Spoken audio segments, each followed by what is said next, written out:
बताते थे बेटा हमारा समाज जो इतना पिछड़ा है, हमारा समाज जो इतना गिरा हुआ है, हमारा समाज जो इस दशा में है जिसको इंसान को इंसान नहीं समझा जाता, बेटा यदि कोई है जो उनको ऊपर ला सकता है वो तुम हो। आप भी आज यहाँ पिता लोग बैठे हैं, आपके नौनिहाल यहाँ बैठे हैं, आप अपने बच्चे को क्या देते हैं, क्या सलाह देते हैं? वो भी एक पिता थे, रामजी सतपाल, जो अम्बेडकर को संभालते थे, उसको बताते थे यही तो बेटा लड़ाई है, इन्हीं सिस्टम से तो तुम्हें लड़ना है, इन्हीं जात पात से तो तुम्हें लड़ना है, इन्हीं कुरीतियों से तो तुम्हें लड़ना है। वो अपने बेटे को समझाते थे। आप भी यहाँ पिता लोग बैठे हैं, आप अपने बच्चे को क्या कहते हैं? जाबे बीड़ी ले जाके ले आओ। चिलम बनाते हैं तो उसमें माचिस लगाने के लिए बोलते हैं, बेटा माचिस लगाओ। दोस्तों, नौजवान साथियों, अम्बेडकर की जो जर्नी है बहुत ही पावरफुल है।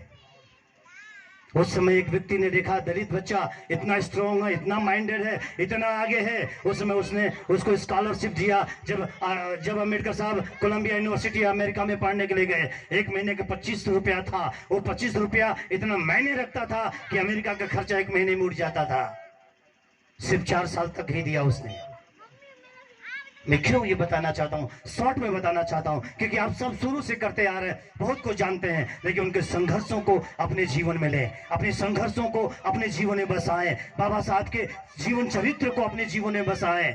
कब क्या उनके साथ हुआ। आज जब मैं आ रहा था, मेरे को टाइम नहीं मिला थोड़ा स्टडी करने के लिए, जस्ट मैं यूट्यूब पर एक प्रोफेसर की स्टडी कर रहा था। मैं इलाहाबाद से फोन कान में लगाकर मैं सोनभद्र तक सुनते आया। जब मैं उसकी स्क्रिप्ट पढ़ रहा था, उसके साथ सुन रहा था, यकीन मानिए मैं रो रहा था। क्या दुख सहा उन्होंने। आज हम आप कुर्सियों पे बैठते हैं, इस प्रकार के कपड़ों को पहन के चलते हैं, हम भूल जाते हैं। आपको और कुछ करने की आवश्यकता नहीं है, बाबा साहब के विचारों को अपने जीवन में ले लीजिए।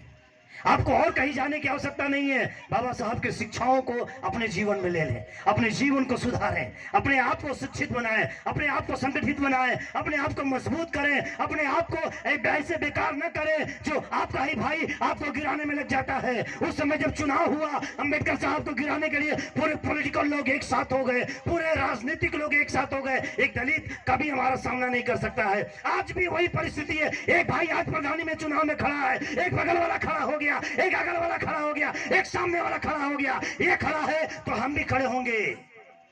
लड़ाई किसमें है? क्या भाई से है? यदि आपका भाई प्रधान बनता है, गौरव की बात है। I am proud feel you, मैं प्राउड करता हूं। मैं हमेशा गांव का फीडबैक लेता हूं, चुनाव में कौन कौन खड़ा है। कई लोगों ने बताया वो भी खड़े हैं, वो भी खड़े हैं। यकीन मानिए मेरा दिल रो पड़ा, क्यों ऐसा हो रहा है। बाबा साहब ने कहा था संगठित हो जाओ। यदि एक भाई खड़ा हो रहा है तो अपने से आप बैठ जाइए, नहीं हम आपके साथ हैं। यकीन मानिए पचोखर गांव से कोई जीत नहीं सकता है। तीनों ग्राम सभा में सबसे बड़ा पचोखर गांव है, सबसे ज्यादा पचोखर का वोट है। यस, लेकिन दुर्भाग्य था है एक ही गांव में, एक ही घराने में 4 5 6 लोग खड़े हो गए हैं।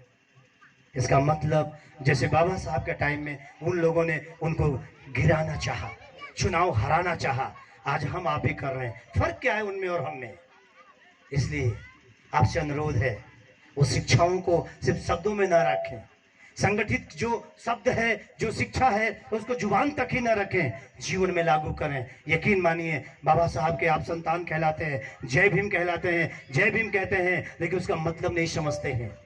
जय भीम कहते हैं, आप लगते हैं अपने जीवन को अलग रास्ते पर लेके जाना। तमाम प्रकार के नशे से अपने आप को आपने फंसा लिया, तमाम प्रकार की कुरीतियों से आपने अपने आप को फंसा लिया, तमाम प्रकार के अंधकार में अपने आप को फंसा लिया, तमाम प्रकार की मूर्ति पूजों में आपने अपने आप को फंसा लिया। जो लोग आपके बाप दादाओं को एक तालाब का पानी तक नहीं पीने देते थे, आज वो सत्यनारायण की कथा आपके घर में आकर कहकर वो समृद्धि की बात करते हैं, वो आपको धनवान बनाना चाहते हैं। वो कभी नहीं बनाएंगे, आपको कंगाल बनाकर छोड़ देंगे। आप ही का खाएंगे और आप ही का छाती पर चढ़ के आपको हुमस देंगे, मुंह से खून फेंक देंगे। याद करो, आपके पिताओं को, आपके बाप दादाओं को तालाब का पानी पीने नहीं दिया करते थे। आज वो सत्यनारायण की कथा कहकर आपके घर में शांति लाएंगे, क्या विश्वास करते हैं?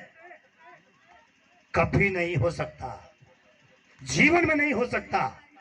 यही मैं आपसे कहना चाहूंगा, ऐसी कुरीतियों को, ऐसे आडंबरताओं को, ऐसे सारी चीजों को आप अलग करें।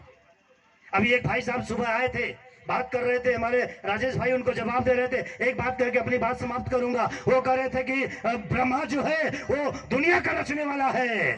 मैं उनसे पूछना चाहता था कि तुम सिद्ध करो अपने आप को हिंदू हो कि नहीं, लेकिन उठ के वो चला गया।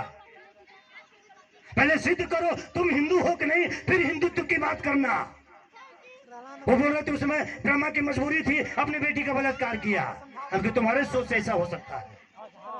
भाइयों बहनों, यदि ब्रह्मा सृष्टि का निर्माता है तो पाकिस्तान में लोग इसको क्यों नहीं जानते हैं? नेपाल में लोग इसको क्यों नहीं जानते हैं? अमेरिका में लोग इसको क्यों नहीं जानते हैं? क्योंकि पूरी सृष्टि की बात हो रही है।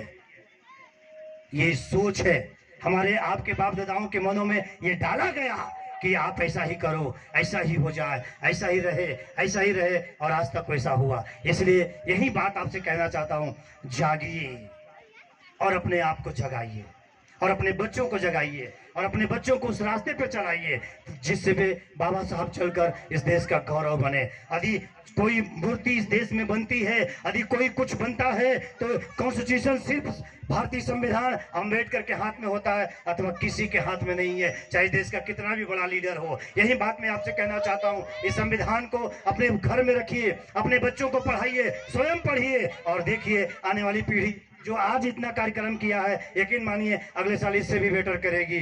परमेश्वर गॉड ब्लेस यू, आप सबको बहुत बरकत मिले। ताली बजा कर स्वागत करें। धन्यवाद।